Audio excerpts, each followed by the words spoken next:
पारो या मालिकेच्या आजच्या भागात आपण पाहणार आहोत. मारुती काही पैसे बॅगमध्ये भरत असतो आणि तितक्यात पारू त्या ठिकाणी येते. ती मारुतीला विचारते की बा, तू एवढे पैसे घेऊन कुठे चाललाय? तर मारुती तिला सांगतो की माझ्या एका मित्राला पैशांची गरज आहे, मी पटकन जाऊन त्याला मदत करून येतो. आणि तो लगेच घरातून बाहेर पडतो. मात्र या सगळ्यामध्ये पारूला काहीतरी गडबड असल्याचं जाणवतं. तर दुसरीकडे दिशाचे वडील अनुष्काला सांगत असतात की अनुष्का, मला ना माझ्या दिशाची अवस्था बघवत नाहीये आणि तिची अशी अवस्था बघून तिच्या आईला तर हॉस्पिटलमध्ये ॲडमिटच करावं लागलं. आणि ते ऐकून अनुष्का म्हणते की मामा, तू काळजी करू नको, त्या किर्लोस्करांनी तुमचं ऐकलं नाही ना, आता बघ मी त्या सगळ्यांना कसं उद्ध्वस्त करते ते. आता मी त्यांना कोणालाही सोडणार नाही, त्यांचं घर उद्ध्वस्त करणं माझ्यासाठी अवघड नाही आहे.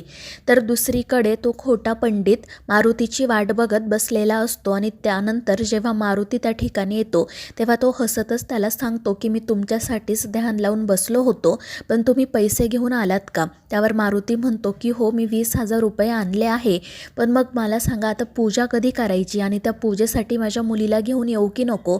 आणि त्यावर तो पंडित म्हणतो की नाही नाही, त्याची काही गरज नाही आहे आणि मुळात आपल्याला पूजा इथे करायची नाही आहे, तर दूर हिमालयात जाऊन एका गुफेमध्ये पूजा करायची आहे.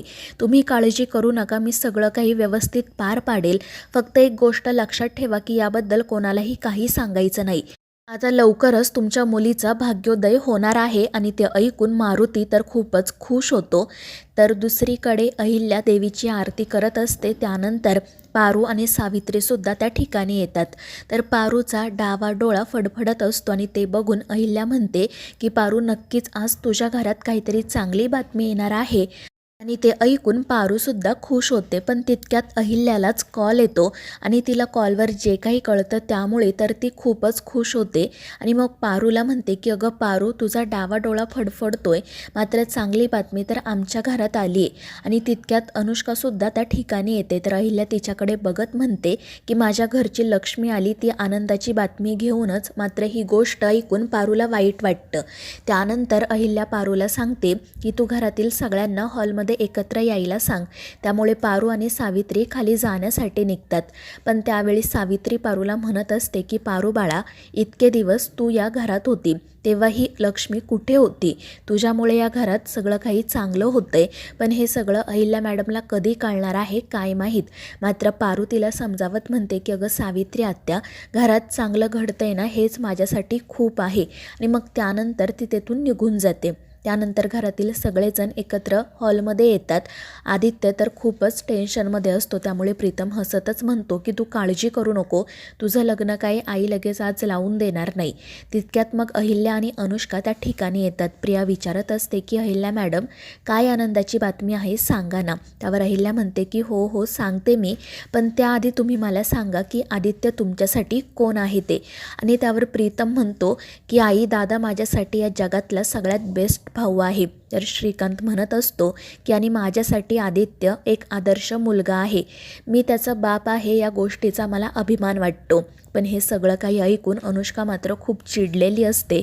पण तरीही ती उगाच हसत तिथेच उभी असते. त्यानंतर दामिनी म्हणते की तुम्ही कोणी मला विचारलं नाही, पण तरीही मी सांगते की आदित्य माझ्यासाठी एक चांगला पुतण्या आहे. आणि ते ऐकून श्रीकांत म्हणतो की वा दामिनी, तू आज पहिल्यांदा कोणासाठी तरी चांगलं बोलली आहे. तर दामिनी म्हणते की दादासाहेब, माझ्या कायमच तुमच्या सगळ्यांसाठी चांगल्या भावना असतात, पण ते तुम्हाला कळत नाही. आणि मग त्यानंतर अहिल्या प्रियाला विचारते. तर प्रिया आनंदाने सांगते की आदित्य सर माझ्यासाठी मोठ्या भावासारखे आहेत. आणि त्यावर अहिल्या म्हणते की नक्की तो तुझ्यासाठी मोठ्या भावासारखा आहे ना. त्यावर प्रिया हो म्हणते. तर अहिल्या हसतच म्हणते मग तू त्याला आदित्य सर, मला अहिल्या मॅडम आणि या प्रीतमला प्रीतम सर का म्हणते? आणि मग ती तिला सांगते की आजपासून तुम्हाला आई, श्रीकांतला बाबा आणि आदित्यला दादा म्हणत जायचं आणि प्रीतमला काय म्हणायचं ते तुझं तू ठरव. आणि त्यावर प्रिया हसतच हो म्हणते. तर त्यावेळी पारू मनाशी म्हणत असते की आदित्य सर तर माझ्यासाठी माझे धनी आहेत. आणि मग त्यानंतर अहिल्या तोच प्रश्न अनुष्काला विचारते.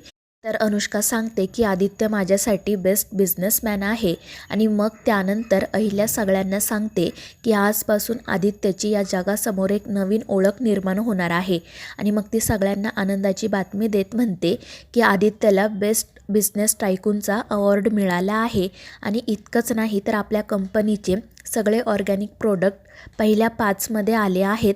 आणि हे ऐकून सगळेच जण खूप खुश होतात आणि आदित्यचं कौतुक करू लागतात. मात्र ही गोष्ट ऐकून अनुष्का तर खूपच चिडलेली असते. मात्र तरीही ती सगळ्यांसमोर नाटक करत उभी असते. त्यानंतर पारू लगेच किचनमध्ये जाते आणि सावित्रीला विचारते की आपल्याकडे काही गोडधोड आहे का. तर सावित्री तिला मिठाई असल्याचं सांगते. पारू पटकन डिशमध्ये मिठाई काढते आणि सावित्रीचं तोंड गोड करत म्हणते की आदित्य सरांना खूप मोठा पुरस्कार मिळाला आहे, त्यामुळे सावित्रीसुद्धा खुश होते. त्यानंतर पारू मिठाई घेऊन बाहेर येते, पण अहिल्या तिला म्हणते की ती मिठाई अनुष्काला दे आणि अनुष्काला ती सांगते की तू स्वतः आदित्यचं तोंड गोड कर. त्यामुळे मग अनुष्का आदित्यला मिठाई भरवते आणि ते बघून पारूला वाईट वाटतं. ती तेथून जाण्यासाठी निघते, पण अहिल्या तिला म्हणते की पारू तू इथेच थांब. आणि मग त्यानंतर ती सगळ्यांना सांगते की फक्त आपल्या आदित्यला पुरस्कार मिळालेला नाही आहे, तर पारूलासुद्धा बेस्ट ब्रँड ॲम्बॅसेडरचा पुरस्कार मिळाला आहे. आणि ते ऐकून सगळेच जण तर खूप खुश होतात. पारूला देखील खूप आनंद होतो. सगळेजण टाळ्या वाजवत तिचं कौतुक करतात. मात्र अनुष्का रागातच पारूकडे बघत असते. तर प्रीतम म्हणत असतो की अनुष्का, आईला असं वाटत आहे की जेव्हापासून तू दादाच्या आयुष्यात आली आहे तेव्हापासून सगळं काही चांगलं घडतंय, पण खरं तर ना जेव्हापासून पारू आमच्या आयुष्यात आली आहे तेव्हापासून सगळं काही चांगलं घडतंय. आमच्या बिझनेसची सुद्धा खूप ग्रोथ झाली आहे. आणि त्यावर घरातील सगळेच जण हो म्हणतात. त्यामुळे अनुष्का अजूनच चिडते आणि मग त्यानंतर ती पारूला पेढा भरवण्यासाठी जाते आणि त्यावेळी ती जोरात तिचा गाल ओढते. त्यामुळे पारूला खूप त्रास होतो. तर अनुष्का हसतच म्हणते की अगं तू तर खूपच नाजूक आहे. आणि ती मनाशी म्हणत असते की जर माझ्या हातात असताना तर आजच या मिठाईमध्ये विष देऊन तुला मारून टाकलं असतं, निदान माझ्या मार्गातला एक काटा तरी दूर झाला असता. आणि मग त्यानंतर दामिनी अनुष्काला म्हणते की आता घरातील सगळ्यांना मिठाई दे. त्यानंतर पारू सावित्रीकडे जाते आणि तिला सांगते की सावित्री आत्या, पुरस्कार फक्त आदित्य सरांना नाही तर मलासुद्धा मिळाला आहे. आणि देवी आईंनी सांगितलं की आम्ही दोघांनी एकत्रच तो पुरस्कार घ्यायला जायचे. आणि ते ऐकून सावित्री तर खूपच खुश होते. आणि मग त्यानंतर ती पारूला म्हणते की आता मला असं वाटतंय की तू आदित्य सरांना सगळं काही खरं सांगून टाकावं. तू त्यांना सांगावं की तुमचं जे लग्न झालं ते फक्त जाहिरातीपुरतं नव्हतं, तर तू या लग्नाला खरं मानतेस. आणि ते ऐकून पारू घाबरते.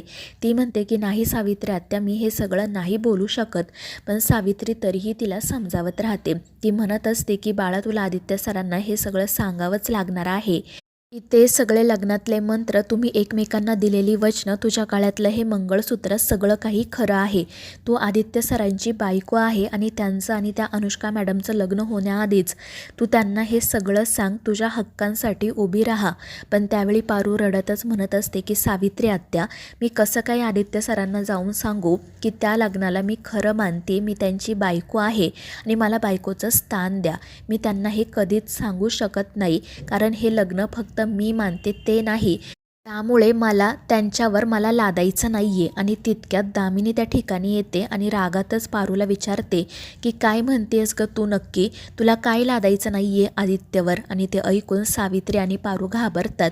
आणि मग त्यानंतर पारूच म्हणते की दामिनी मॅडम, मी असं म्हणत होते की आदित्य सरांना आणि मला जो पुरस्कार मिळाला आहे तो पुरस्कार घेण्यासाठी आम्ही दोघांनी एकत्र जाणं बरोबर वाटत नाही, कारण काही झालं तरी ते मालक आहेत आणि मी नोकर. त्यामुळे मी हा पुरस्कार स्वीकारण्यासाठी जाणारच नाही. मला त्यांच्यावर लादायचं नाही आहे. आणि त्यानंतर ती दामिनीला मुद्दाम असंही म्हणते की हवं तर दामिनी मॅडम, तुम्ही माझा पुरस्कार घेण्यासाठी जा, कारण तो पुरस्कार किर्लोस्करांचाच आहे ना. आणि ते ऐकून दामिनी तर खूपच खुश होते आणि पारूची दृष्ट काढत म्हणते की अगं पारू, मला माफ कर. आत्तापर्यंत मी तुला खूप वाईट साईड बोलले, पण तू खरंच ना खूप चांगली आहे.